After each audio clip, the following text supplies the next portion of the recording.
세션을 시작을 하려고 합니다. 이게 풍수의 종합, 저는 자장을 맡고 있는 최계훈입니다. 이게 밖으로 나가는 건가요? 아니, 지금 줌 화면으로. 줌 화면. 내가 마스크를 쓰고 할게요. 혹시 모르니까. 자장을 맡고 있는 최계훈입니다. 인사드리겠습니다.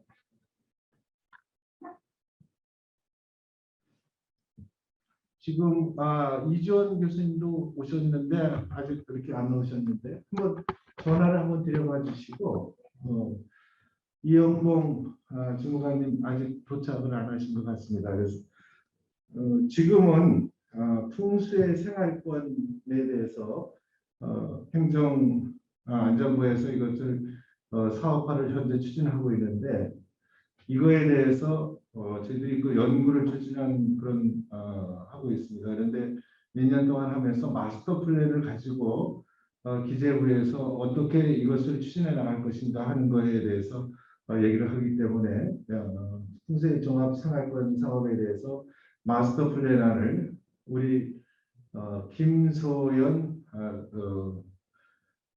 그 국제도시물정보과학연구원의 선임연구원이 그거에 대해서 발표를 먼저 해주시고 그다음 그거에 대해서 토론과 그리고 자문을 부탁드리도록 하겠습니다. 오늘 토론자들은 이따 토론하실 때에 다시 한번 소개해 올리도록 하고 김소연 선임연구원을 소개합니다. 발표 부탁합니다. 안녕하십니까. 저는 국제도시물정보과학연구원의 선임연구원 김소연이라고 합니다. 반갑습니다. 분들 중에서 이영봉 주무관은 오늘 제 의견에 참석이 불가능하다고 하셨고요. 그리고 이제 김윤태 세전 교수님, 김학수 연구관님이 줌 화면을 통해서 지금 참석을 하고 계십니다. 그러면 이제 발표를 시작하도록 하겠습니다. 이번 세션에서는 풍수생활권 종합정비사업 마스터 플랜안에 대한 수립 방향에 대해서 설명드리도록 하겠습니다. 발표의 순서는 이제 개요, 그리고 풍수생활권 종합정비 사업에 대한 필요 사업, 그리고 사업 계획, 추진 계획, 기대 효과, 투자 계획 순으로 진행하도록 하겠습니다. 먼저 발표를 하기에 앞서서 저희가 하고 있는 연구 과제에 대해서 짤막하게 먼저 소개드리고 넘어가도록 하겠습니다. 현재 국제도시물정보과학연구원에서는 행안부에서 시행하고 있는 기후변화 대응 재해예방 사업 표준화 기술 개발이라고 해서 1차년도부터 5차년도까지 각 부처별로 시행하고 있는 재해예방 사업들을 통합하기 위한 연구과제를 추진을 하고 있습니다. 혹시 이게 PDF로 올리시는 거죠? 지금 PPT로 열려있는데 PDF를 열어드릴까요? 네, 이게 살짝 깨져가지고 양해 부탁드리도록 하겠습니다. 현재 저희는 ICA 국제도시물정보과학연구원과 그다음에 인천대학교 학회 스마트 어터빌 학회 그리고 패스글로벌과 함께 연구를 진행을 하고 있고요. 이번 세션에서는 이제 통합모델 개발 기관과 운영체계 개발 기관에서 연구 과정인 마스터 플랜안 수립에 대한 내용을 말씀드리려고 합니다. 우선은 풍수생활권 종합정비 사업에 대해서 간략하게 설명을 드리도록 하겠습니다. 우선은 이 사업 자체는 이제 하천, 배수로 등 단위 시설물에 대해서 단편적인 계획 위주로 지금까지 이루어졌던 반면 이제는 지역 단위 생활권 도시의 종합정비 사업으로 일괄 공사를 시행하겠다는 사업입니다.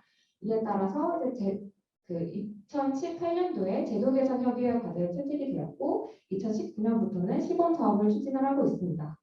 또한 2020년에는 풍수생활권 종합정비 계획 수립이라고 해서 자연재해 대책법에 고시된 바 있으나 아직까지는 기존 자연재해 위험 개선지구 소립 및 시행 절차 방법을 준용하고 있습니다.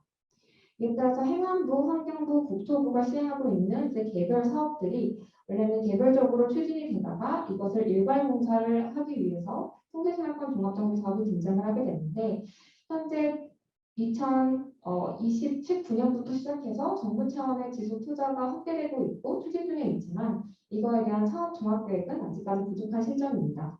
이에 따라서 사업의 범위나 규모 등이 이제 선정될 필요가 있고 그다음에 풍수생활권 종합정비 사업을 위한 필요 사업이 무엇이 있는지에 대한 도출을 할 필요성이 있습니다. 또한 계속 지속적으로 추진을 하기 위해서 사업 추진 지속성 확보 필요성과 또한 이제 앞으로 30년, 35년에 대한 이제 중장기 투자 계획 마련이 필요한 실정입니다. 본격적으로 사업 개요에 대해서 말씀드리도록 하겠습니다. 일단 마스터 플랜 안에 들어가 있는 비전과 목표에 대해서 설명을 드리도록 하겠습니다. 저희 연구원에서는 총 크게 전략을 4가지로 나눠서 기후변화에 대한 재난 환경 변화 대응, 그리고 단위 사업 위주에서 생활권 중심으로의 전환, 그리고 지역 주민 역할의 확대로 국민 참여 활성화, 마지막으로 재해방 사업의 표준화로 이제 재난 관리를 중점적으로 강화시키겠다라는 4가지 전략 아래에서 자연재해로부터 국민의 생명과 재산을 가장 최상위 목적으로 하는 사업으로 이제 비전하고 목표를 잡았습니다. 이로부터 가장 기본적인 지구 단위 생활권에서부터 전국민 안심 사회를 조성하겠다는 계획입니다. 풍수생활권 종합정비 사업에 대한 범위가 아직까지 지정이 되어 있지 않다 보니 저희 연구원에서는 크게 본 사업과 연계 사업으로 나누었습니다. 본 사업에서는 이제 위험 유형을 통합해서 다부처 소관시설을 이제 종합정비하는 사업이라고 해서 해상행정안전부에서 설계 및 공사비를 편성하는 것으로 계획을 하였고, 연구 사업에서는 재해예방 사업에 준하는 예경보 시스템이라든가 자연형 개발, 아니면 저소지 비상대책 계획 등과 같이 구조적 및 비구조적 저감 대책을 이제 연계 사업으로 잡았습니다.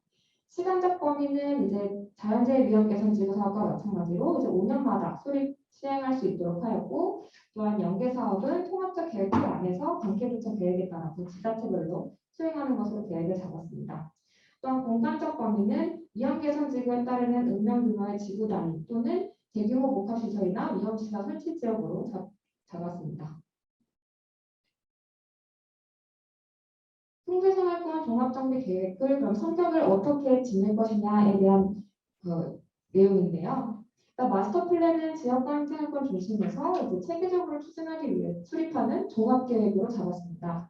그랬을 때 현재까지 각 부처에서 소관하고 있는 풍수에 관련 법령을 딱 정리한 내용이 되겠는데요. 그때 산림 분야, 수자원 분야, 방제 분야, 항만 및 어항 분야를 총괄해서 하는 계획이 되겠습니다.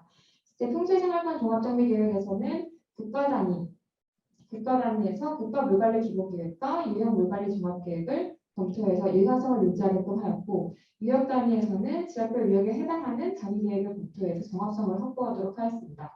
또한 지역 단위로 각각 지자체별로 수립하는 대책 및 사업 계획을 검토해서 취약 위험을 직접 검토하도록 하였습니다. 빨간색 표시로 되어져 있는 부분이 현재 풍수생활권 종합정비 계획에서 검토가 되어야 할 사항으로 잡았고요. 이 중에서 가장 재해분야 최상위 계획은 자연재해 저감종합계획으로, 현재 자연재해 저감종합계획은 이제 각 부처에서 하고 있는 그 재해 유형별에 대한 종합적인 검토에 대한 내용이 되겠습니다. 이에 따라서 이번에 새로 생긴 풍수생활권 종합정비 계획은 자연재해 위험 개선 지구 정비 사업의 옆쪽에 배치해 두었습니다. 개념도에 대해서 말씀드리면, 크게 아까 말씀드렸다시피 자연재해 저감 종합계획을 가장 최상위 계획으로 하고, 재해 유형 그리고 각 재해 유형에 따르는 기본 계획에서 정비 시설을 수립하고 있는 정비 시설 종류, 또한 이 시설들을 정비하는 예방 사업에서 그 자연재해 위험 개선 지구는 현재 총 2,451개소, 급경사지 위험 지역은 1,820개소, 분기 위험 저수지는 692개소, 하천 정비는 지방하천과 소하천으로 나눠서 각각 3,773개소, 22,160개소, 그리고 하수도 우수 정비는 15만 5천 km 정도가 이제 정비를 필요로 하고 있고요. 우수자료 시설은 192개소, 기타 방제 시설은 현재 방제소 50개 정도 있습니다. 그래서 지금 여기에 나와 있는 대로 이제 모든 재해를 총괄해서 그 재해를 예방할 수 있는 정비 시설을 종합적으로 설계하겠다는 계획입니다. 추진 사항을 말씀드리면, 앞서서 조금 간략하게 설명을 드렸지만 이제 19년도에 시범 사업을 진행했고, 이제 총 5개소를 진행했습니다. 20년도에 15개소, 그리고 21년도에 15개소, 22년도에는 현재 30개 이상을 목표로 하고 있고요. 나머지 마스터 플랜 관련해서는 이제 올해 초안이 나오고 2022년도에 지자체와 이제 부처별 논의를 거쳐서 수립이 되게 되면 2023년부터 이제 2024년까지 계획에 따라서 진행될 예정입니다. 다음은 토지생활권 종합정비를 위해서 필요한 사업에 대해서 말씀드리도록 하겠습니다. 저는 필요 사업을 분석을 하기 위해서 자연재해 위험지구를 먼저 분석을 하였습니다. 자연재해 저감 종합 계획 시스템 내에 있는 전국 풍수의 위험지구를 분석한 결과 총 15,000개소가 있는 것으로 검토가 되었고 그 중에서 이제 하천재해가 제일 우선 많이 분포되어 있는 것을 알 수가 있었습니다. 또한 이제 전국 시구 중에서는 이제 강원도가 가장 많은 비율을 차지했습니다. 현재 지정되어져 있는 사항은 지금 지도 왼쪽에 보시는 바와 같이 분포가 되어 있고 도시지정 현황은 현재 침수 위험지구가 총 752개소로 가장 많이 지정되어져 있었습니다. 또한 이 행안부에서 관리하고 있는 자연재해 위험 개선 지구와 그리고 다른 부처에서 관리하고 있는 그 침수 재해 지도를 분석해서 종합적인 분석 재해 위험 분석을 실시를 하였습니다. 그때 사용한 재해 지도는 국토부에서 관련 있는 침수 흔적 지도 그리고 산림청의 산사태 위험 지도 나머지 국토부에서 토지 이용 목적에 따라서 개발된 국경자재 재해 예방이랑 자연재해 위험 지도까지 총 4개의 지도를 분석해서 분석하였습니다.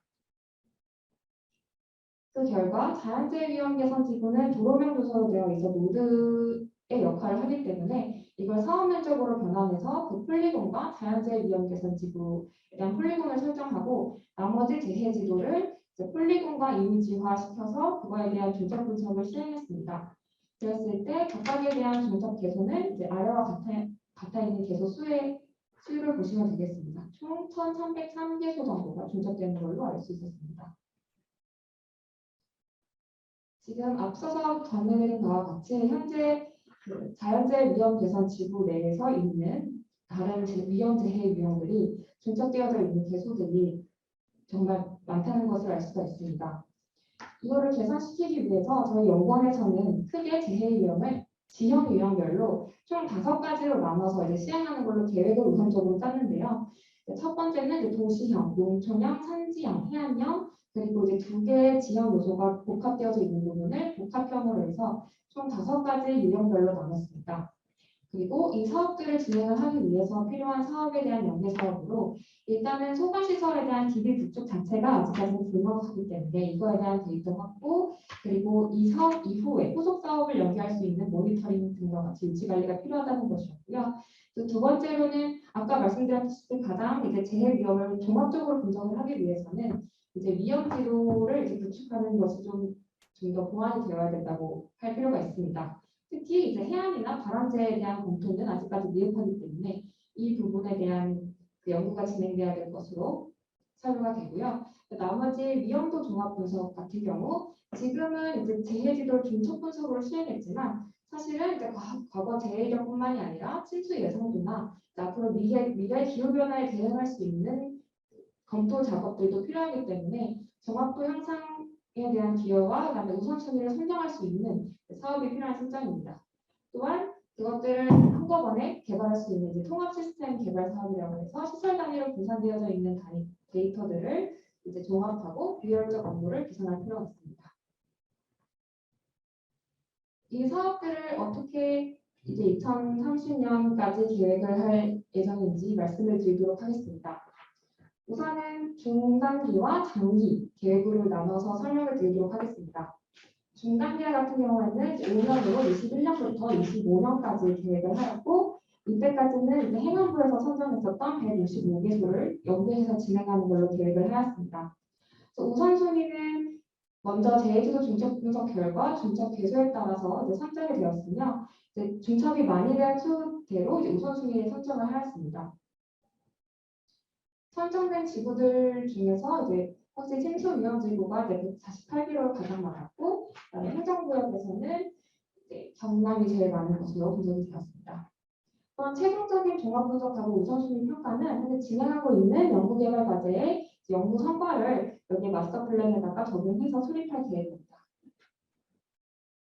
다음은 장기입니다. 장기 계획 같은 경우는 이제 2단계 사업으로 26년부터 30년까지 155개소로 설정을 하게 되었고 이것 역시 앞서 설명드린 대로 이제 우선순위는 재해지구 중첩 분석 결과를 활용을 하였습니다.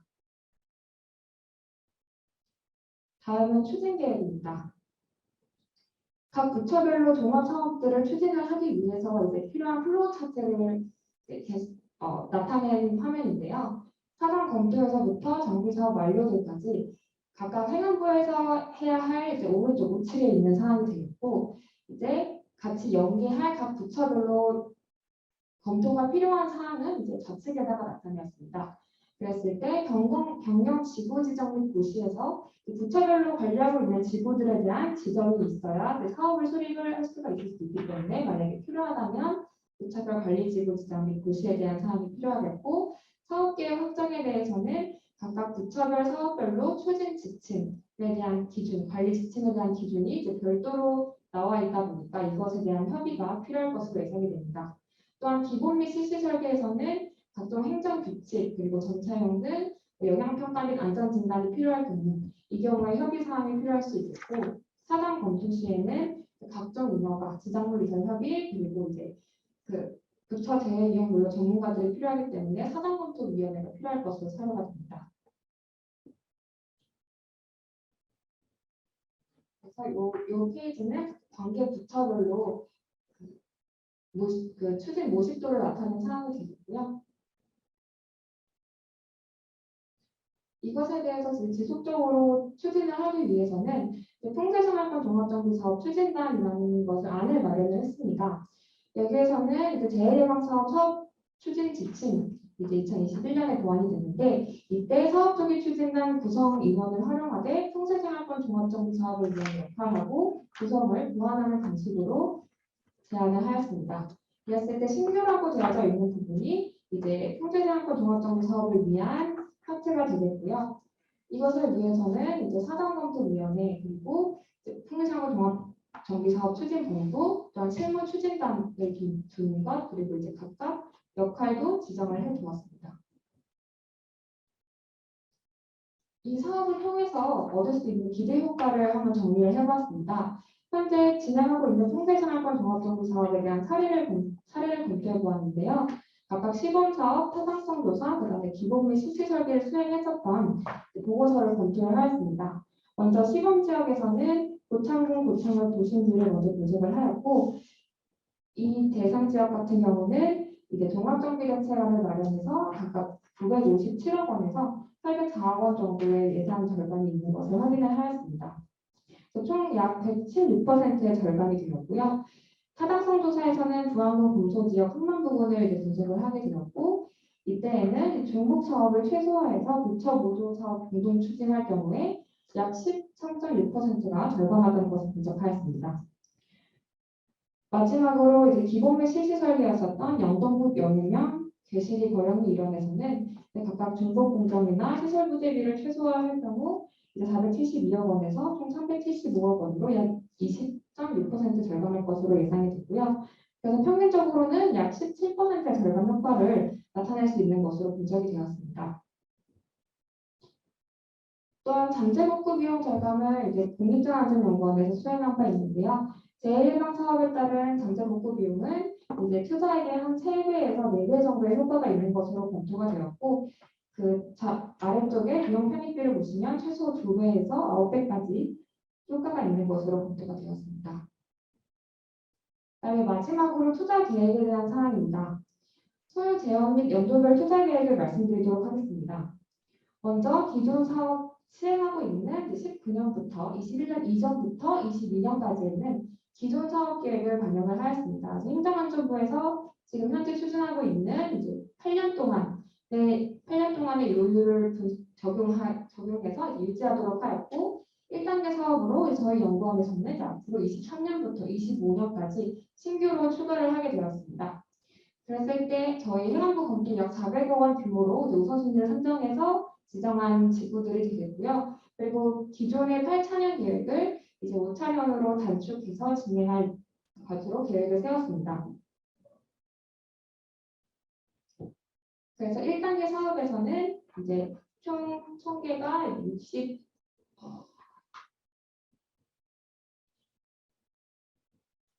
62만 1,001억 원 정도가 되겠고요. 6조. 네, 6조가 됐습니다.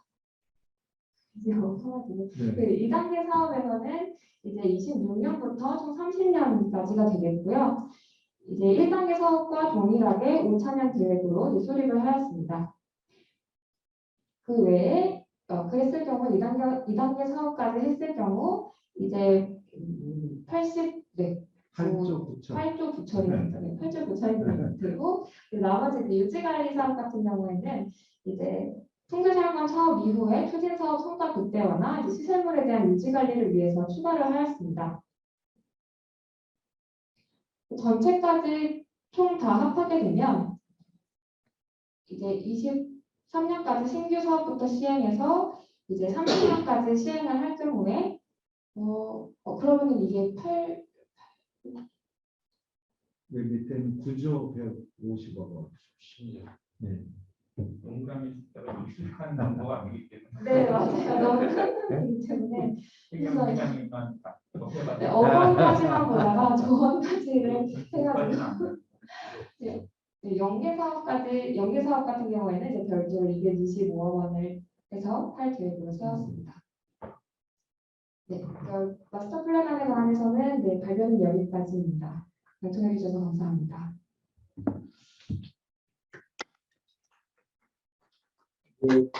발표를 해주신 김소연 선생님과 함께 감사 말씀드리고 이제 원래 전 의원들은 발표를 할 때 이 조단이 이렇게 나가면 그 금액이 머리에 잘 안 들어오죠. 억 단위도 이렇게 어려운데 어쨌든 지금까지 아까 제가 잠깐 말씀드렸던 것처럼 행정안전부에서 이 사업을 추진하면서 이제 2년 동안 이렇게 올해까지 이게 추진이 됐습니다. 아시지만 또 근본적으로 이것들이 그동안 그 풍수해를 줄이기 위해서 각 부처별로 했던 것들을 한꺼번에 모아서 하면은 한 15% 이상의 절감 효과를 가져온다.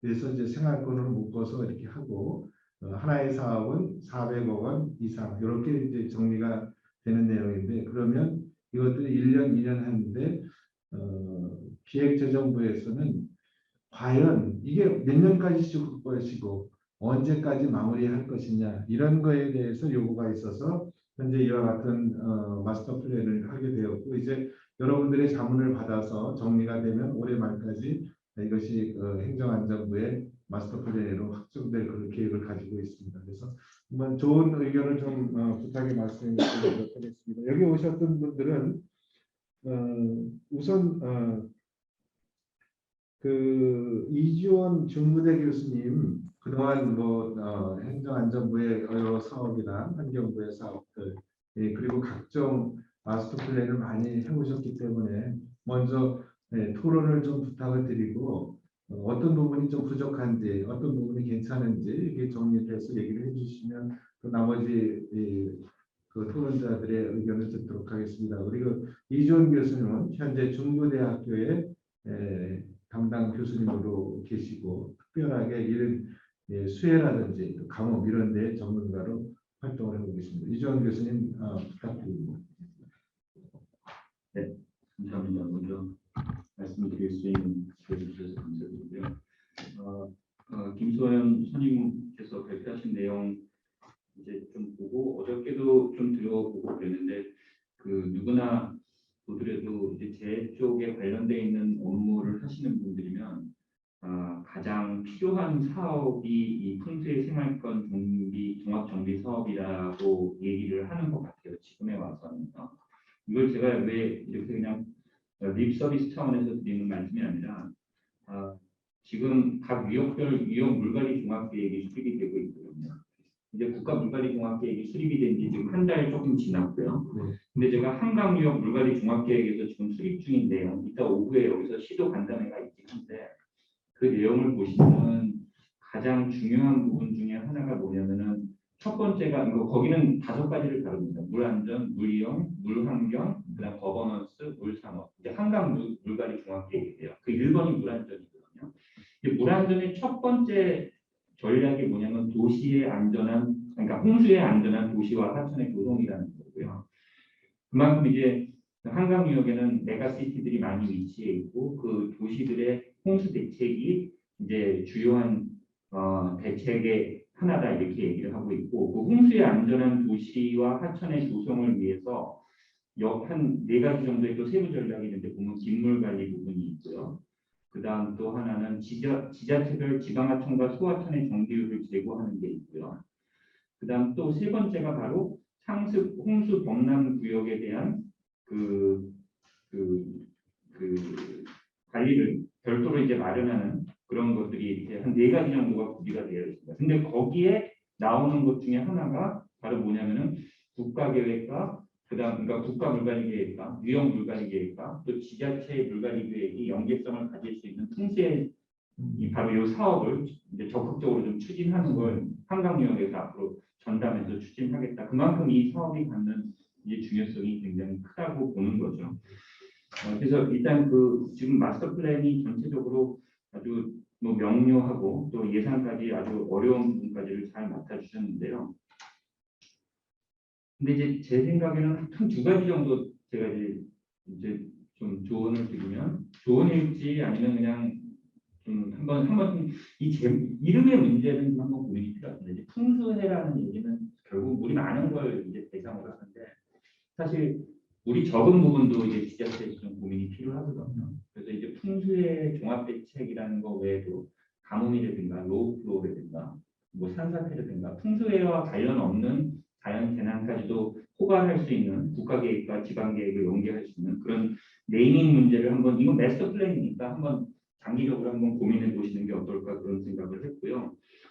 그다음 각종 재해 계획을 갖다가 지금 쭉 리뷰를 하셨는데요. 아까 보시면은 슬라이드 14쪽에 보면은 국토부, 산림청 이런 곳에서 쭉 제공되는 재해 지도를 분석했는데 이제 재해 업무, 물관리 업무하고 하천 업무가 환경부로 이전이 되면서 2가지 재해 지도가 하나가 추가가 되는데요.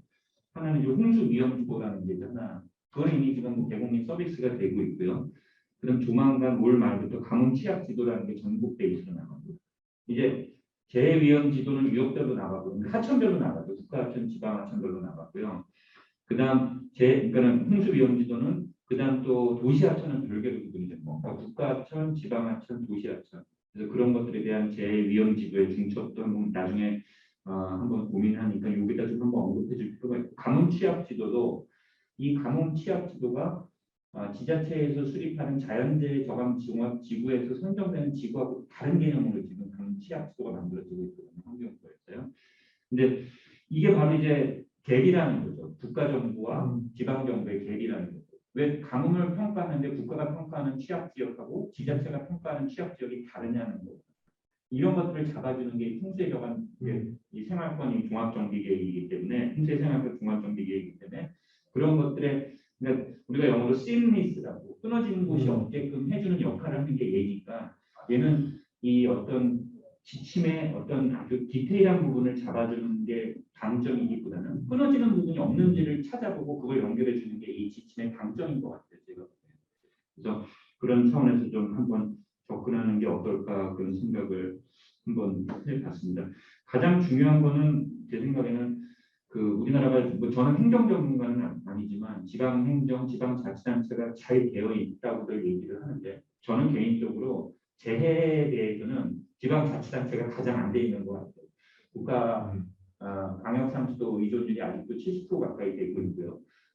중앙정부의 홍수대책, 가뭄대책, 예를 들면 가뭄관리계획이 옛날 소방방대청, 지금의 행정안전부에도 국가 가뭄관리계획이 있고 그다음 예를 들면 경기도에도 가뭄관리계획이 있는데 거의 대동소이합니다. 사실 그러면 안 되거든요.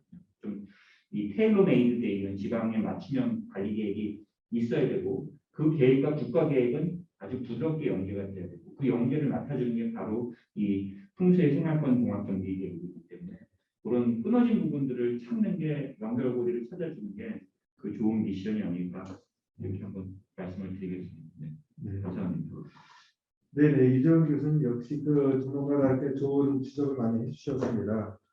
어쨌든 한강 물관리 계획을 비롯해서 국가계획과의 연계 문제, 특별하게 현재 많은 계획들이 국가에서 가지고 있는 각종 기본 계획이나 또 기본 자료들, 또 무슨 지도들 이런 것들하고 지자체와 상당히 차이가 있는 것. 아마 이제 김성현 선생님이 이따 답변할 때 전체 이제 하신 다음에 어느 정도 답변을 말씀을 드릴 텐데 이거를 하면서도 저도 옆에서 보면서 너무 내용이 막 차이가 있고 또 자료의 오류 문제 또 정확성 문제 이런 것들도 좀 많이 나와 있어서 이런 부분들이 많은 전문가나 아니면 국가나 또 또 지자체에서 바꿔나갈 내용이 아닌가 이렇게 생각을 합니다.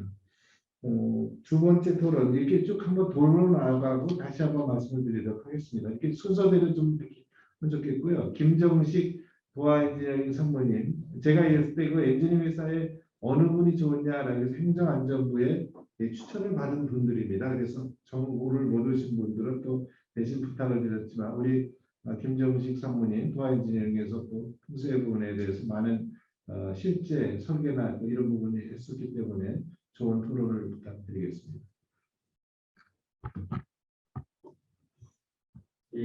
저 전체적인 마스터 플랜이 꼭 필요한 계획이고 또 이 경제에 관련된 사업을 또 꾸준히 추진하기 위해서는 꼭 필요한 계획임은 틀림없는 것 같습니다. 그리고 이 계획 저도 이 마스터 플랜을 보면서 또 교수님께서 최경 교수님께서 말씀하신 이 기재부에서 궁금해하는 이 풍수의 생활권 종합정비 사업을 얼마나 많이 또 앞으로 얼마나 오랫동안 이 계획을 계속 수립하고 사업을 추진해야 되는가는 분명히 그 범위는 짚고 또 넘어가야 될 사항은 맞는 것 같습니다. 뭐 두서없이 좀 말씀을 드리면 제가 2019년부터 이제 이 풍수의 생활권 종합정비 사업 대상지 선정부터 해서 제가 계속 관여를 하고 있는데 제 회사도 이 풍수 생활권 종합정비 사업 어떤 선정 사업을 많이 해옵니다. 1년에 거의 뭐 6개 이상 지구를 선정해 오고 있는데 해가 갈수록 제가 느끼는 문제점은 점점 이 풍수의 생활권 종합정비 사업을 해야 되는 적지가 점점 줄어듭니다. 그 이유가 풍수의 생활권 종합정비 사업이라는 게 하천과 내수, 토사, 그리고 급경사지, 또 저수지 중계 이러한 종합적인 위험이 있는 어떤 마을을 또는 지역을 선정을 해서 그 계획을 수립을 해야 되다 보니까 개별적인 사업 위험 지역들은 상당히 많은 반면에 이런 어떤 마을 단위로 종합적인 사업을 필요로 하는 지역은 제가 현장에 접했을 때는 그렇게 많지는 않다는 생각을 많이 했습니다. 지금 계속 매년 추가가 되면서 사업을 이제 사업화시키고 또 해당 지역에서 어떤 개별 사업을 위해서 오히려 주변 지역에 있는 지역이 점점 넓어지는 문제가 있습니다. 이 지금 또 중첩 검토를 하고 또 이 아까 이거 어떠냐면은 이 위험지구 선정하기 위해서 어떤 중첩 검토를 하고 공간적인 거리 내에 있는 지역들을 이렇게 합쳐진 것 같은데 이런 공간적인 범위를 지금은 어떤 기준은 없습니다. 어떤 지자체에서 큰 위험 요인이 있으면 이걸 풍수 상황권으로 어떤 사업화를 하기 위해서 주변 지역을 계속 넓혀가서 다양한 위험 요인이 들어오는 데까지 확대를 시키고 있습니다. 지금 그런 식으로 해서 이제 사업 대상지를 지금 선정하고 있는 게 사실 현실입니다. 그리고 또 한 가지는 어떤 사업의 규모를 이제 보통 뭐 300억 이상, 최소한 300억 이상 정도는 선정 사업 계획이 사업비가 나오는 대상지를 선정을 하다 보니까 또 선정 대상이 또 축소가 또 선정할 수 있는 적지가 또 줄 수밖에 없는 상황이고 또 그 외의 사업을 하다 보면 지금 기존에 있는 전제용 개선지구 그거와 큰 차이가 없어지는 또 문제가 생기기 때문에 지금 이 마스터 플랜 수립을 하실 때 이 공간적인 범위를 어느 정도까지 확대를 할 필요가 있는지를 좀 주셨으면 좋을 것 같습니다. 하나의 선정 대상 지구 범위를 어디까지 정할 거냐, 마을을 꼭 한 마을만 할 거냐, 아니면은 그 2개 이상의 마을까지 다 포함을 시켜서 사업할 수 있도록 조금 열어놓으시면 선정 대상 지역이 가능 지역이 조금 더 확대되지 않을까 하는 생각을 하고요. 그다음 아까 여기 예시 중에 공소지구가 나왔었는데 공소지구는 이제 제가 사업 대상지를 선정했던 지구 중에 하나인데 이 지역은 다른 지역과 좀 달리 해안대가 이제 처음으로 들어간 풍수 생활권이 되어 있고 그리고 이 마을에서 요구하는 사항이 어떤 도시계획 도로가 같이 좀 설치가 되면서 풍수상황권을 수용했으면 좋겠다라는 의견이 있었던 지역입니다. 그래서 단지 방제 사업만 한 게 아니라 이 계획에는 지금 여기에 드러나 있지는 않지만 도시계획 시설을 결정하고 도로를 같이 해주는 그런 계획이 여기 포함이 되어 있습니다. 이렇게 하다 보면 풍수생활권 종합정비 사업은 주민들이 요구하는 사항들이 많이 들어가야 되는데 그렇게 하다 보면은 방제 시설 외에 그 방제 시설과 같이 사업할 수 있는 주민 편의 시설도 이 계획에 좀 같이 포함이 되면 훨씬 더 효과적이지 않을까라는 생각을 했던 그런 대상지 중에 하나입니다. 그다음 지금 가뭄 관련해서는 아직 풍수생활권에서 포함된 사례가 아직 없는데요. 지금 자연재해위험 개선 지구에도 가뭄재해위험 지구가 이제 작년부터 추가가 돼서 그 국비 그 행안부 예산을 받아서 이제 저수지 정비 사업을 할 수 있는 길이 열렸습니다. 그래서 풍수생활권에 이 저수지에 대한 어떤 개발 사업도 반드시 좀 포함됐으면 이것도 지금 아직은 사례는 없는데 이것도 같이 좀 포함될 수 있도록 해주셨으면 좋을 것 같습니다. 그리고 먼저 말씀하신 교수님께서 이제 지방정부와 국가와 지방의 계획 간의 이제 어떤 차이를 좀 언급을 해주셨는데 현재 현실적으로 지금 그렇습니다. 그게 저도 자연재해 재감 종합계획을 수립을 하다 보면은 어떤 특정 시군 전체를 위험지역을 선정하고 계획을 하다 보면은 가장 큰 문제가 조사에 대한 어떤 깊이인데요. 개별 시설에 대해서 정비 계획을 수립을 하게 되면 충분한 청량 조사들이 수반이 되는데 시군 전체를 마스터 플랜을 수립하다 보면은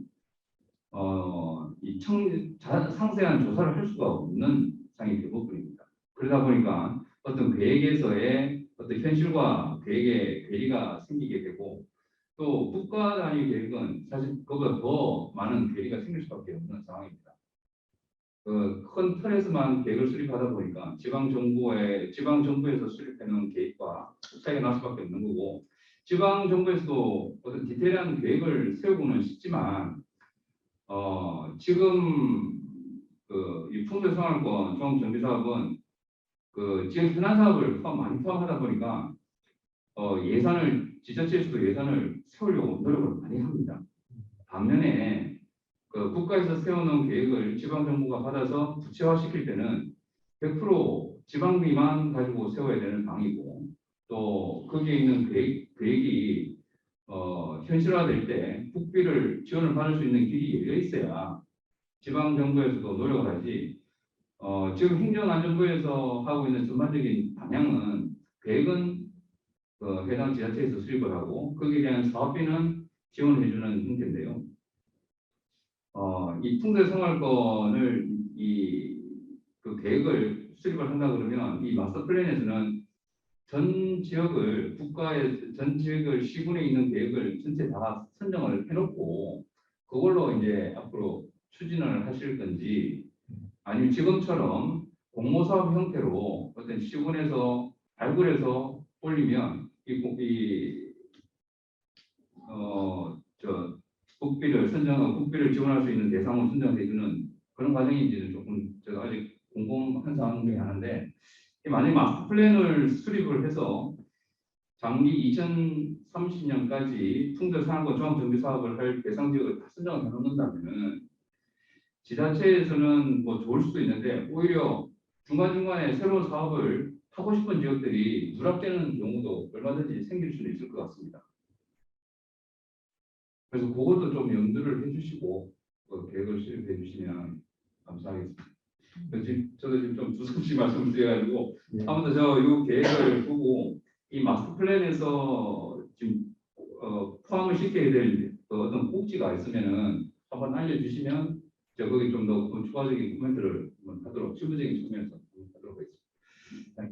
예, 김장식 사무님, 그동안 현장에서 또 느껴졌던 내용도 많이 해주신 것 같습니다. 지금 우리도 고민했던 부분이기도 합니다. 공간 부분들이 사실은 한 지역도 있지만 또 상류 부분에 어떤 영향 때문에 하류가 영향도 있기도 하고 또 그래서 이런 지역에 대한 그런 공간도 필요해서 여기에 마스터 플랜이 이제 앞으로 지금 발표할 때 약 9조 정도 되는 것들을 얘기했지만 본 사업이 있고 그거를 구체화하기 위해서 하는 일부의 조사 평가 그리고 또 끝나고 나서 그걸 어떻게 유지 관리하는 사업 이런 두 대 사업들이 같이 하는 내용인데 이제 지금 발표에는 약간 금액만 하고 그 부분들은 아마 짧은 시간에 발표하고 그런 것들 어쨌든 공간 범위 확대에 대한 그런 문제 그리고 공소지구에 대해서 도시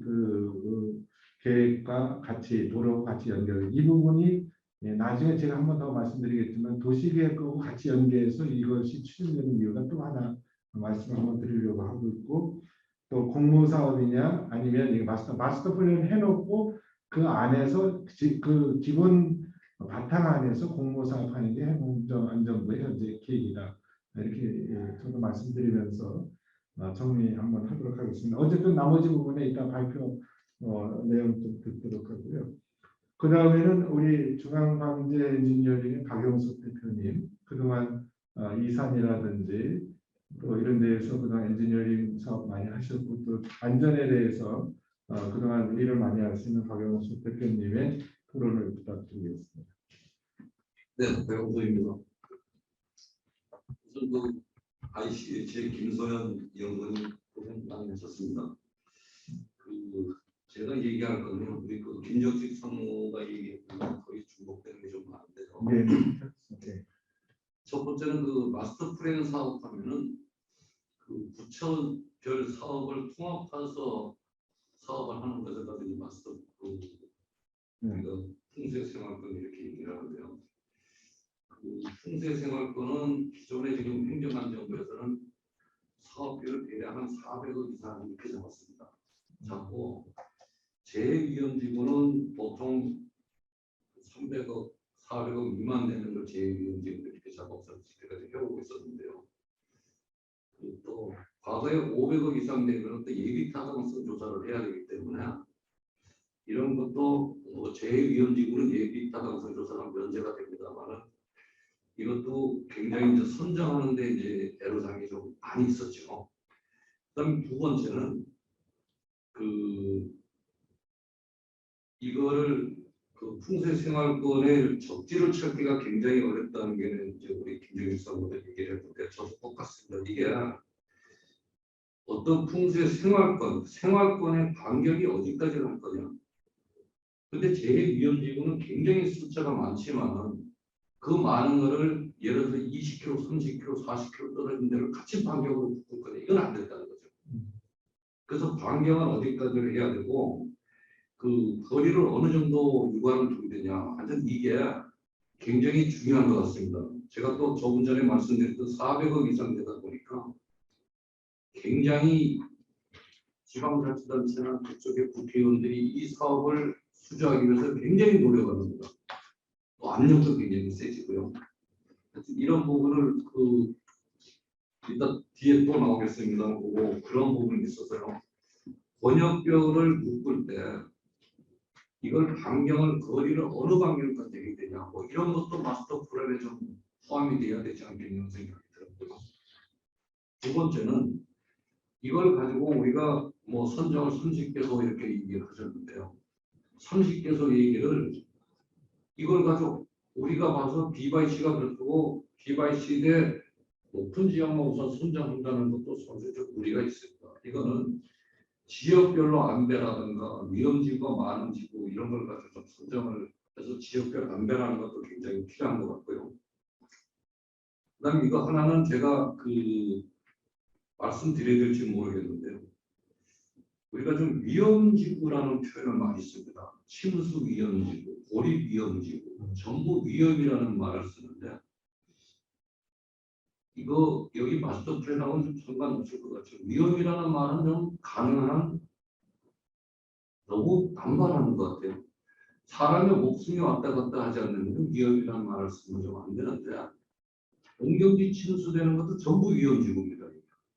이런 거는 좀 고쳤으면 하는 생각이 좀 들고요.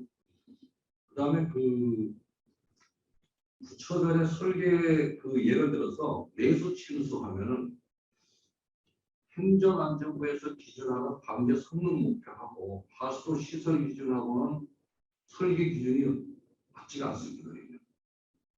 그러니까 이게 안 맞다 보니까 이런 부분은 어떻게 할 거냐.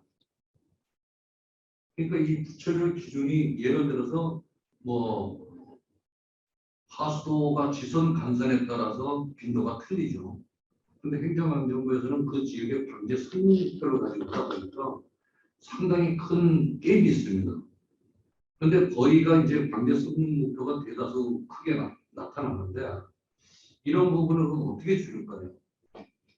이 안에서부터 하수도 시설 기준이 우리가 기준이 잘못됐다고 표현할 수 없는 거고요.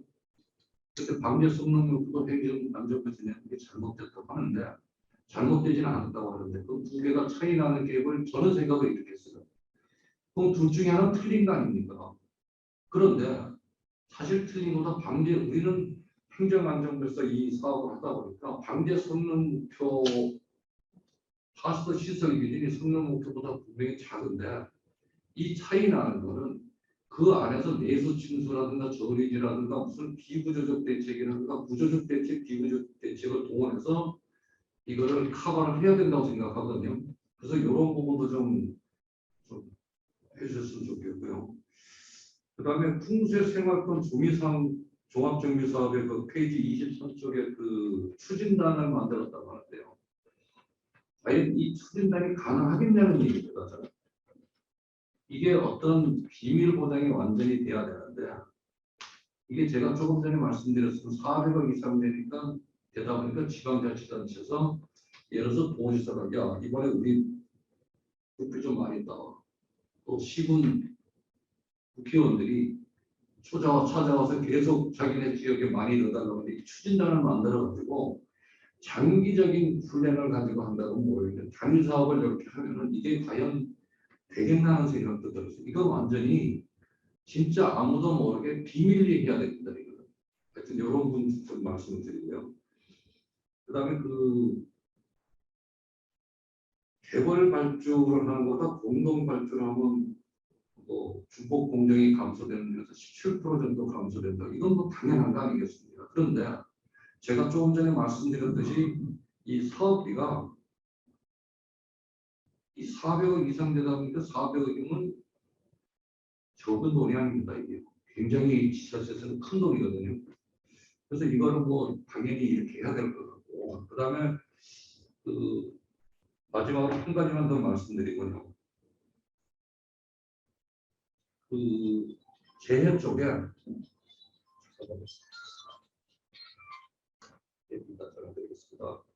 재해 쪽에서 그 우리가 자연재해 저감 종합계획 안에 있는 지구만 가지고 이렇게 지금 발치를 해서 그 안에서 우리가 뭐 하천재해라든가 내수재해, 사면, 해안, 가뭄 뭐 이렇게 해서 묶어가지고 그걸 가지고 풍수생활비에서 400억 정도 이렇게 만드는데요. 사실 이렇게 하는 것보다가 저는 재해 쪽에서는 당연히 풍수의 자연재해 저감 종합계획 안에 있는 지구들은 다 들어오는 건 좋은데 여기다가 국토부라든가 환경부라든가 지방자치단체에서 원하는 사업을 여기다 플러스돼야 된다고 생각하거든요. 이런 거는 예를 들어서 자연재해 위험지구가 아니지만 우리가 토목사업을 할 수 있는 이런 부분은 여기다가 포함을 시켜서 하면 어떨까 하는 생각이 들었고 그래야만 뭐 도로라든가 조금 전에 우리 김정식 상무에서 도로라든가 뭐 이런 부분도 어느 부분이 상당히 이제 같이 지구 선정하기가 상당히 어렵습니다. 이거 알아가면. 그러니까 반경이라는 건 어느 정도 돼야 되고요. 너무 우리가 풍수의 생활권 어느 지구를 하는데 뭐 몇십 킬로 떨어진 데를 갖다가 집어넣을 수도 없는 거고 이렇게 묶으면은 시군에서 원하는 사업도 되고 부처별에서 원하는 사업도 되고 또 자연재해 저감 종합에서도 재해도 변경하고 꼭 재해만은 국가가 할 필요는 없지 않아 하는 생각이 들었습니다. 네, 이 정도 하겠습니다. 여기 이제 토론자분들께서도 이게 이제 이게 구성을 좀 보셨을지 모르겠는데 이제 이게 오늘 하루 종일 이렇게 4개 세션으로 나누었습니다. 하나는 현재 마스터 플랜이 되고요. 두 번째는 기준이 이제 어떻게 바뀌어가느냐. 조금 아까 박영석 대표님이 얘기하신 것처럼 행안부에서 가지고 있는 어떤 기준, 가수도 설계 기준, 또 이런 것들이 다른 것들은 어떻게 통합시키고 서로 매치할 것이냐 이런 부분들이 거기서 이제 발표가 되고 세 번째는 이제 돈 문제가 거기 터지니까 이 부분에 대한 객관성 문제가 됩니다. 그래서 그거에 대한 표준화 품셈 이것이 이제 세 번째 세션의 정비가 되고 그것들을 시스템으로 만들어갑니다. 시스템과 DB를 만들어가는 그게 네 번째 세션으로 해서 구성이 되기 때문에 같이 연결돼서 아마 그거는 제가 D세션에서 오늘 내용들이 좀 나오지 않을까 그래서 관심 있게 봐주시면 좋겠고 어쨌든 번역 문제 그리고 이 자체를 10조 가까이 9조는 굉장히 큰 돈이죠. 그런데 이제 정학생 문제 정부에서 하는 문제들이 돈을 따는 것도 중요하지만 그것도 그만큼 효과가 있는지 또 그것들을 설득을 뭐 지자체의 설득뿐만 아니라 국회라든지 또 많은 국민들이 어떻게 공감대를 가져야 되는지 이런 부분에서 정확성이 떨어지면 굉장히 어렵기 때문에 마스터 플랜이 있고 또 그런 관점에서 얘기를 할 필요가 있다. 그래서 빚이 높은 지역이냐 오염지구냐 이런 것들에 대해서 그래서 지금까지 국가에서 가지고 있는 여러 상태를 같이 검토하는 것이다 이렇게 좀 이해를 해주시고 나중에 교수연 선생님의 그 내용들을 듣도록 하겠습니다.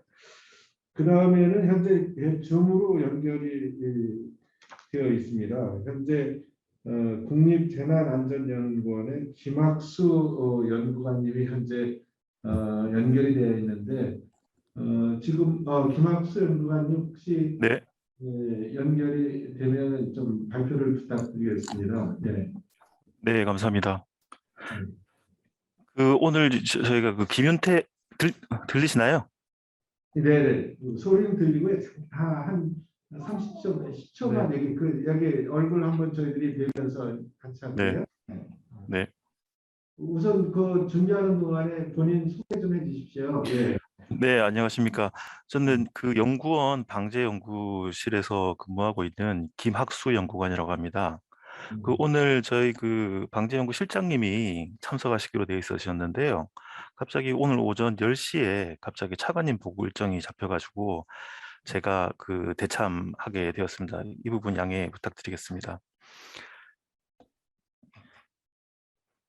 그러면은 발표하셔도 되겠습니다. 예, 잘 보입니다. 예. 네.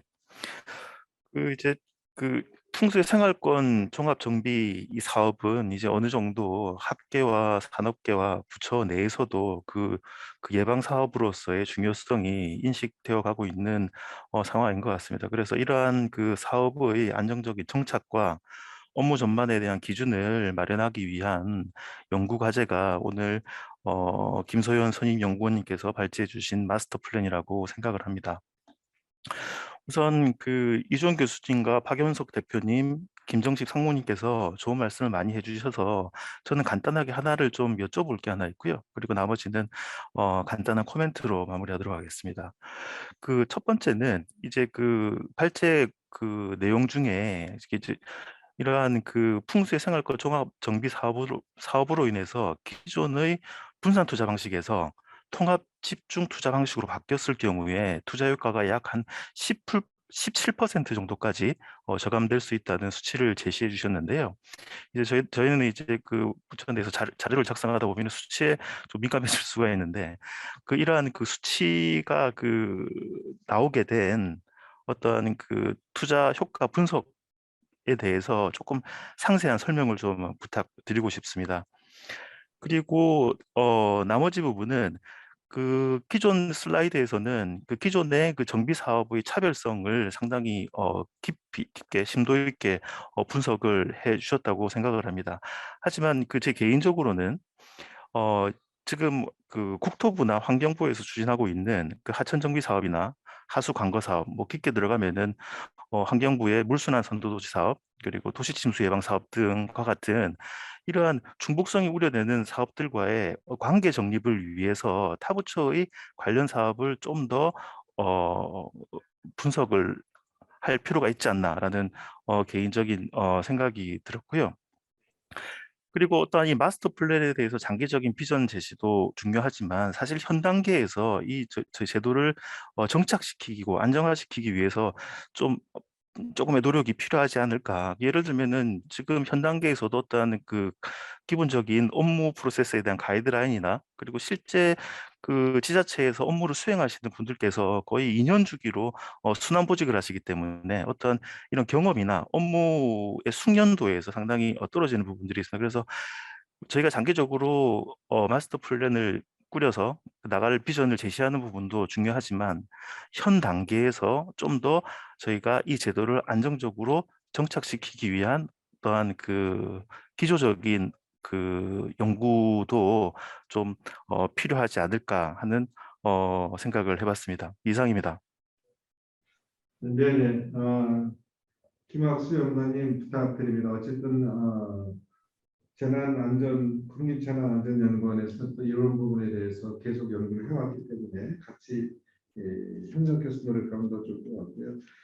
이렇게 시작하면 되겠습니다. 우리 좀 이따가 우리 김익재 그 박사님이 계셔서 사실은 뭐 김익재 KI의 박사님 알게 여러 형태로 해서 그 환경부의 사업도 그동안 방안도 제시해 주셨고 또 이제 앞으로 물 쪽에 대해서 많은 부분이 있는데 잠깐 말씀 조금 혹시 익혀 오셨으니까 말씀하실 거 있으면 좀 듣고 그다음 김소연 연구원님한테 아까 그 17%에 대한 설명 듣고 조금 내가 여러분들한테 몇 가지 정리를 하도록 하겠습니다. 예.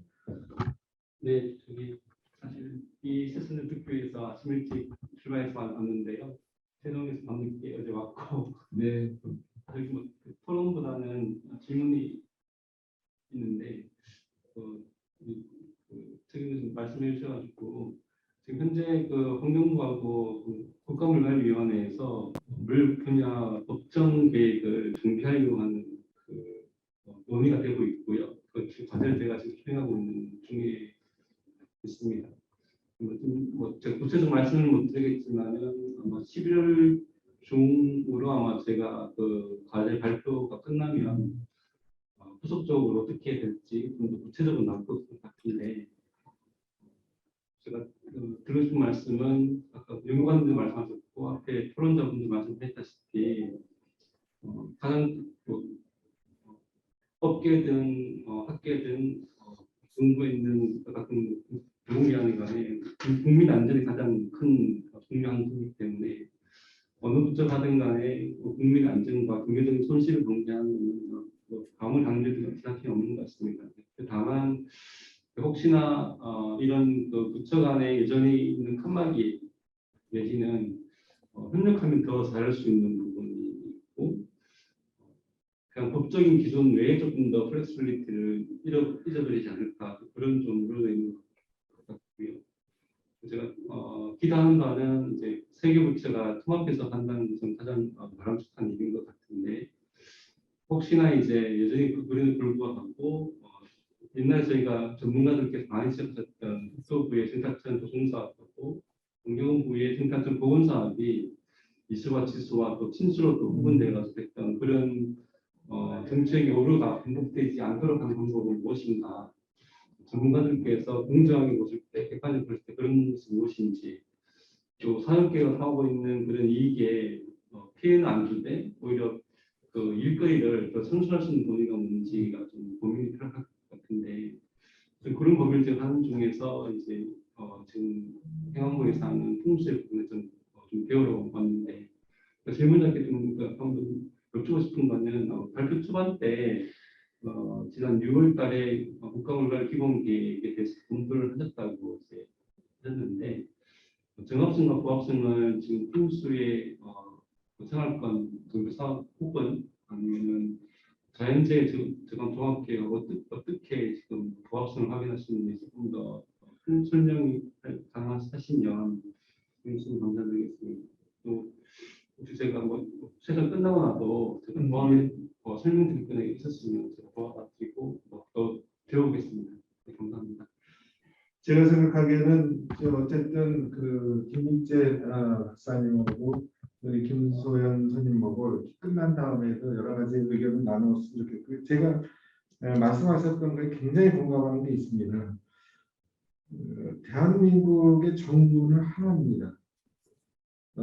환경부 정부가 따로 있고 국토교통부 정부가 따로 있고 행정안전 정부가 따로 있는 게 아님에도 불구하고 언제부턴가는 부처 간의 칸막이가 있어서 거기에 모든 초점이 맞춰지고 또 전문가들도 거기에 의해서 또 그 방면에만 얘기를 해서 그렇죠. 그러면 정부를 부처를 나눌 필요가 없죠. 근데 또 부처에 가면 요번에 이제 통합물관리 쪽에 들어가면 또 거기 안에 국이 또 나눠져 있어요. 그래서 그 통합 이제 예를 들어서 수자원국이 따로 있고 수질 단련을 하는 국이 있으면 또 그것만 보고 사실 그 위에 있는 분이 조금 교통정리해서 그런 부분을 정리해야 되는데 예, 아까 김익재 박사님 얘기하셨던 것처럼 과거 국토부와 환경부의 그 하나는 환경, 하나는 수질 가지고 그렇게 일을 했던 것처럼 또 다시 하나는 환경, 하나는 안전으로 해서 그것들이 예, 문제 일으키지 않도록 특별하게 그 안에 있는 전문가나 실무자들이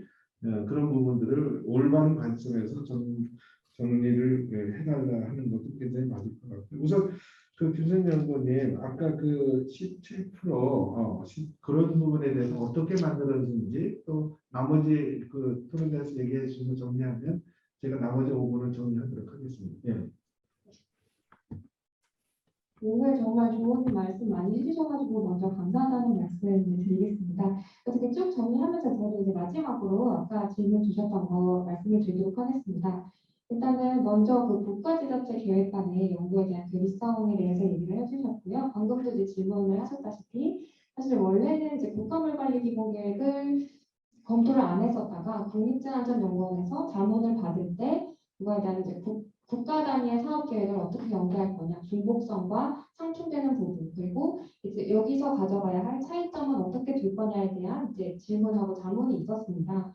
그래서 사실 이제 그거 자문을 받은 지도 이제 별로 안 돼서 저도 깊이 연구는 아직 못한 상황이지만 이제 크게 이제 거기서 나와 있는 중복되는 상황과 그리고 상충되는 부분 그리고 그거 국가물관리 기본계획과 홍수산업과 종합정비사업의 차이점은 뭘로 둘지에 대한 지금 고민을 지금 계속 하고 있는 상황이고요. 이제 이 회의 끝나고도 같이 명함 드리면서 말씀 나누었으면 좋겠습니다.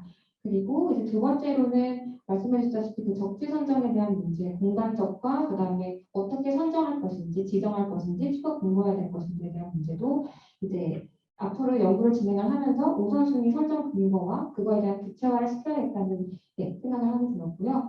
그리고 이제 크게 네이밍에 대한 문제와 그다음에 주민 요구 사항이나 아니면 다른 사업들을 어떻게 연계할 거냐에 대해서 사실 이 사업 같은 경우는 저희가 연구를 진행할 때 이제 인천대학교가 도시계획 쪽에 대한 부분을 같이 하고 있습니다.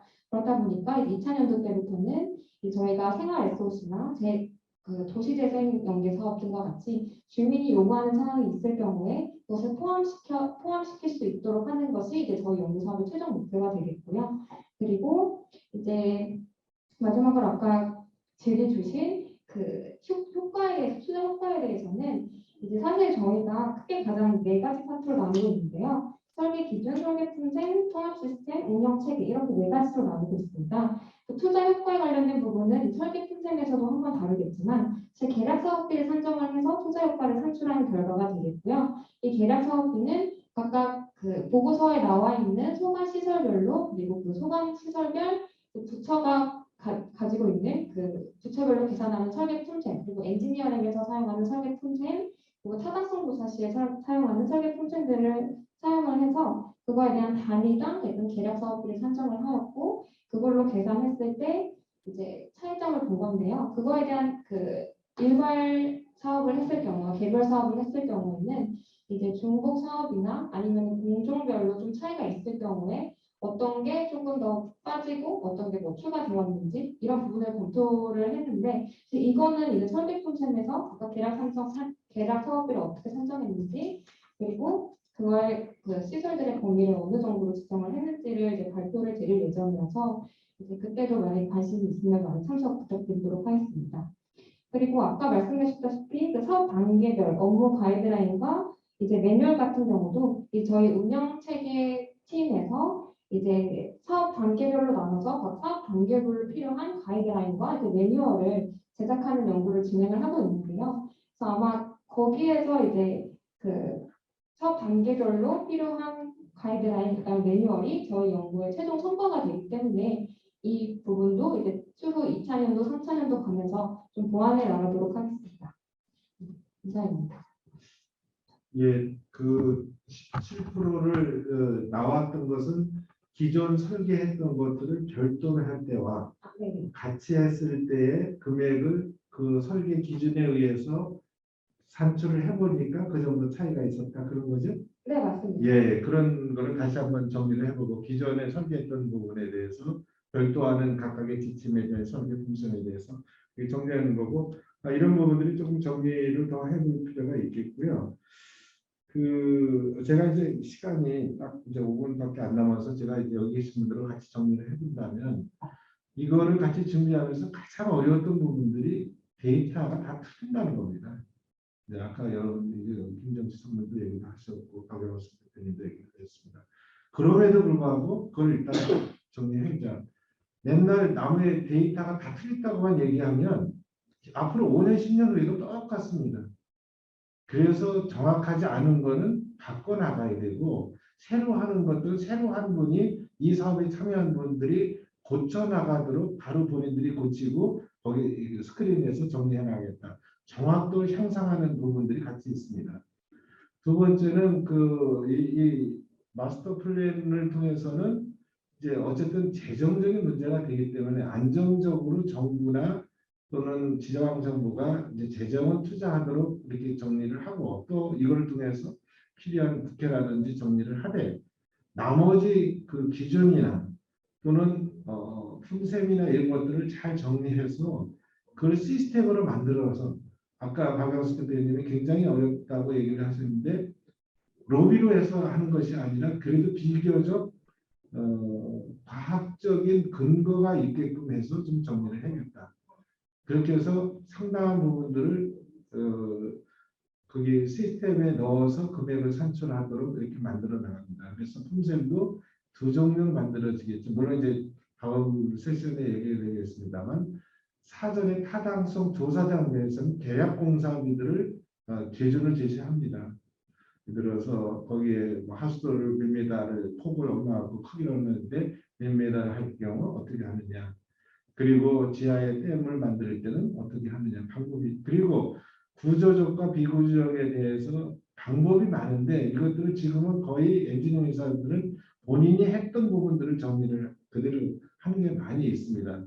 이 방법을 굉장히 여러 가지를 제시해서 가장 좋은 법을 찾도록 제시하는 방법도 제시한 그런 시스템을 정리를 하고 있습니다. 이제 제가 평소에 가졌던 부분이기도 하고 또 행안부하고 이렇게 얘기하면서 많이 공감했던 부분들인데 사업만 중요한 건 아니죠. 다른 건 다 무시하고 사업만 하는 건 아니고 어차피 아까 이제 주민들과 같이 얘기할 때는 주민들은 이게 풍수의 사업이든 아니면 도시 재생 사업이든 도시계 신설 사업이든 어느 것에 하는 거 그렇게 걱정하지 않습니다. 이 부분들 우리 지역을 함께 할 수 A라는 그 도시 재생을 하면서도 이미 있는 하천도 정비하고 하수도도 정비하고 크기도 늘리고 노후관도 교체하고 하는 부분이 있기 때문에 실제로 그 사업에 있는 것들은 따로 별도 사업을 할 필요가 없죠. 그래서 이제 이걸 제시하기를 토목이 아닌 그동안 도시를 했던 건축이나 도시에 했던 재생을 했던 부분들이 연구를 추진을 했을 때에 거기서 할 것은 빼고 나머지 사업을 정리하면 국가적으로도 도움이 된다. 또 그런 정도였고요. 아까 공간적인 목표 지금 그 내용도 많이 이제 고민하고 아마 오늘 주셨던 자문 내용도 정리가 되겠습니다만 오늘 이 마스터 플랜에 대해서는 그렇게 필요한 조사나 또는 사후 평가, 사전 평가 사후 평가 계속 유지 관리, 특히 유지 관리 쪽에 그 사업이 되도록 정리를 하려고 겁니다. 그래서 그런 내용이 같이 포함돼서 마지막 좀 정리가 돼서 본 사업만 모든 것이 하는 것이 아니라 엔지니어님 계시면 저도 잠깐 그 내용을 볼 때 갑자기 조사를 해가지고 그게 다 있냐. 사실은 사전에 미리 조사를 해놔서 그걸 정리해서 이용하고 또 실제로 만들어 놨더니 효과가 있다는 걸 다른 사람에게 설득력이 있어야 되는데 같이 정리를 좀 해야 되겠다라는 그런 생각이 좀 들어서 오늘 이 세션 마스터 플랜 세션을 좀 마무리하고 그다음 이어지는 기준에 대한 어떻게 만들어가는 것, 이어지는 품새 그리고 그걸 시스템과 그리고 DB를 만들어가는 이런 쪽에서 지속적으로 여기 오늘 오셨던 토론자들께서 같이 관심을 가져주시고 또 앞으로 많은 자문을 좀 부탁드리고 특별하게 우리 김익재 박사님, 우리 김소연 선생님하고 좋은 관계 이렇게 연구로 이렇게 많은 교류가 있었으면 좋겠습니다. 다시 한번 오늘 그 발표해 주신 김소연 선생님 한번 감사드리고 또 오늘 토론자 여러분들께 깊은 감사 말씀드리면서 오늘 토론을 마치도록 하겠습니다. 예, 말씀하시죠. 예. 그 생활권은 이거 적지를 찾기가 쉬우면 굉장히 어려운데 이거를 할 수 있는 방법이 그런 제도적으로 뭐가 있을까 하는 생각을 해봤는데요. 네. 풍수의 저감 종합계획을 하면서 이 안에다가 풍수의 생활권이라는 한 챕터를 넣어서 시군별로 그거를 하나 만들면 어떨까 하는 생각이 들었거든요. 지금 말씀하신 거는 예. 지금 자연재해 재난조합계획 지침을 개정하면서 이 지역 단위로 묶어서 사업할 수 있는 그 사업 방식을 이제 거기서 제시하도록 되어 있는데 자연재해 개선적으로 이 위험지구는 어떤 사업으로 예산을 확보해서 해라. 또 요거는 이렇게 묶어서 어떤 사업을 통합적으로 사업을 해라라는 이제 사업 시행 방법을 제시하도록 되어 있어서 제대로 수립된 자연재해 재난조합계획에서는 이런 내용이 분명히 언급이 되어 있습니다. 아니 그거 부채를 사업비 투자하는 거는 그 안에는 없는데요. 예를 들어서 단일 사업이 뭐 100억, 50억, 30억 이렇게 나오면은 이걸 시군별로 마스터 플랜 풍수의 생활권에 대한 챕터를 하나 넣어서 자연재해 저감 종합계획 안에다가 이 챕터를 하나 넣어서 거기서 지구를 묶어버리자는 얘기죠. 묶어서 그걸 제시해 주면은 그래 놓으면은 나중에 그 사업을 풍수의 생활권한테는 그 묶어진 걸 가지고 비과시가 높은 성리로 하면 어떨까 하는 그런 예. 생각이 하나 들었습니다. 이렇게 하겠습니다. 오늘은 시간이 됐으니까 오늘 주셨던 말씀 같이 포함해서 이제 우리가 정리하고 그 다음 오늘 여간 풍세 그 생활권 종합 정비 기획과 그리고 아까 말씀드린 대로 자연재해 종합 계획과의 관계 이런 것들을 저희들이 정리해서 드리기 때문에 조금 같이 연관해서 말씀을 드리고 우리가 관계는 또 다시 자원위원장에게 말씀을 드리도록 하겠습니다. 오늘 토론을 마치도록 하겠습니다. 감사합니다. 예.